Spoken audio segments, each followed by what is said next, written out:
ప్రవరుణ్ణి మోహించిన వరూధిని అతనిని కౌగిలించుకొనడానికి ప్రయత్నిస్తుంది. అప్పుడు ప్రవరుడు ఆమెను దూరంగా తోసివేస్తాడు. అప్పుడు వరూధిని ఇలా అంటోంది: పాటున కింతులోతురే కృపారహితాత్మక, పాటున కింతులోతురే కృపారహితాత్మక, నీవు త్రోవని చోట భవన్న కాంకురము సోకే, కనుంగొను మంచు చూపి అప్పాటల గంధి, వేదన పంపిడి ఏడ్చే కలస్వనంబుతో, మీటిన విచ్చు బొబ్బతను మిట్టలు అసులు చిందు వందగం.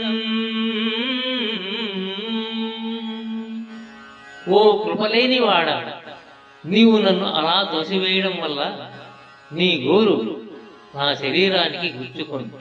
ఇక్కడ చూడు ఎంత నొప్పిగా ఉందో అని వరూధిని నెపము పెట్టుకుని ఏడుస్తుంది. ఆమె ఏడుపుతో కన్నీటి బిందువులు ఆమె వక్షోజాలపై జారి పడుతున్న దృశ్యాన్ని పెద్దన ఎంతో సున్నితంగా వర్ణించాడు. ఈ పద్యంలో విప్రలంబ శృంగారం నిండి ఉన్నది. ప్రేమను సాధించడానికి వరూధిని ఉపయోగించే నియమాన్ని పెద్దన చమత్కారంగా చూపించాడు.